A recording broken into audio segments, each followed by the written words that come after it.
Here's the point. Guys, our relationship with students, it cannot be just, boy, I hope they think I'm cool. Man, I want to have the best Wednesday night experience ever. Like, those things are cool. It can't be just about me, though. I'm a part of the equation, but it can't. If my goal is just, hey, like I want to have a great relationship with you, why? If it's not because I want to help you love and serve and follow Jesus more, then I failed.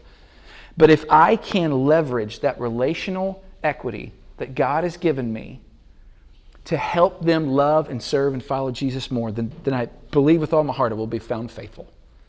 That's the goal of student ministry. I want to equip their parents to be the lead disciple makers. I want to reinforce what mom and dad are teaching at home.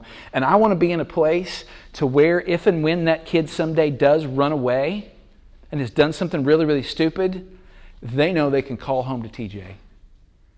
And I can tell you, over 25 years, that's happened sometimes.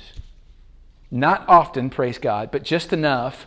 And a couple of times it's been, I'm too scared to call mom and dad. In fact, sometimes that happens now, like they're still living at home. Mom and dad are going to kill me when they found out I've done this thing. And I reassure them, no, they're not going to kill you, but let me go with you to talk to mom and dad because this needs to happen. But I'm going to go with you. But they call me because they know I love them, and then I'm going to point them in the right direction. Or they know, man, my life has fallen apart. I need God. I don't know how to get back to God, but I remember TJ talking about God a lot.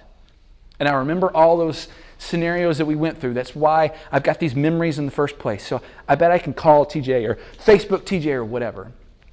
That's what we're trying to leverage for the sake of the kingdom of God. Build relationships with these babies. Youth ministry is a heck of a lot more fun that way. It's exhausting, but it's fun. And I promise you, over time, you're going to see lots and lots of fruit.